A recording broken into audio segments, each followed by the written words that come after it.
Hello বন্ধুরা, আজ চলে আসলাম আমরা ঠাকুরগাঁয়ের যে প্রাণকেন্দ্র প্রেস ক্লাব মাঠে।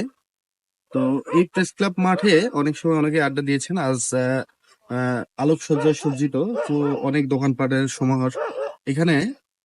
আগামী 10 তারিখ থেকে শুরু হতে যাচ্ছে সেই বাণিজ্য মেলা, পুনঃ শিল্প পণ্য বাণিজ্য মেলা আয়োজনে বাংলাদেশ বাংলাদেশ পুলিশ নারী কল্যাণ সমিতি। তো দেখতেই পাচ্ছেন অনেক সুন্দর করে গেট গুলা সাজাচ্ছে। ইতিমধ্যেই অনেকটাই গেটের কাজ হয়েছে। এর পরবর্তীতে আরো কাজ বাকি আছে, যেহেতু এখানে টিকিটের একটা ব্যাপার থাকবে, পাশে টিকিট কাউন্টার।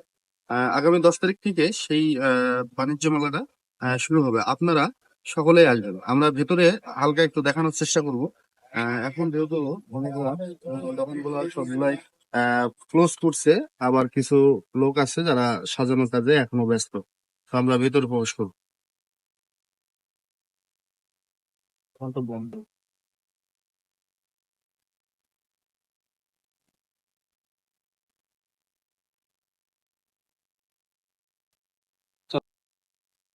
তো এই বাসটাতে দেখতেই পাচ্ছেন চারিদিকটাই একবারে সাজানো গোছানো অনেক গুলা দোকান।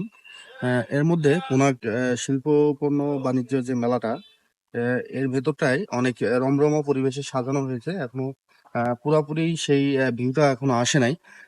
এই পাশের লাইট গুলা এখন বন্ধ। তারপরে আপনার এদিকে লাইট গুলা এখন বন্ধ আছে, যার কারণে সেরকম ভাবে ফিলিংসটা বোঝা যাচ্ছে না। তো চারিদিকটা একটু ভালো করে দেখো। চারিদিকে দেখতে পাচ্ছেন অনেক সুন্দর পরিবেশ।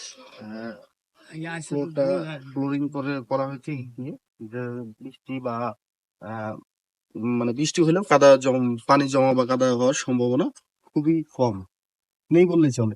তো এই পাশে অ্যাডাল্ট পার্সনের জন্য নৌকা, যেটাতে অনেকেই মজা নিতে পারবেন। আর এই পাশটাতে বাচ্চাদের জন্য আছে। হ্যাঁ, চারিদিক মিলে অনেক সুন্দর একটা পরিবেশ এখন পর্যন্ত আমরা দেখতে পাচ্তেছি। তো সকলেই আগামী 10 তারিখ, হ্যাঁ, সকলেই চলে আসবেন আমাদের ঠাকুরগাঁয়ের এই পুনাক শিল্প পণ্য বাণিজ্য মেলায়। তো সকলেই ভালো থাকবেন। আরো আপডেট আমরা আনবো। আজ যেহেতু অনেক রাত হয়েছে, এখানে সিকিউরিটি গার্ড বলতেছিল যে রাত্রে প্রবেশ করা যাবে না, যেহেতু সব ক্লোজ, একটা সিকিউরিটির ব্যাপার থাকে। তো আজ এই পর্যন্তই দেখাইলাম। চেষ্টা করব আগামী দিন অন্য ভালোভাবে একটু দেখানোর।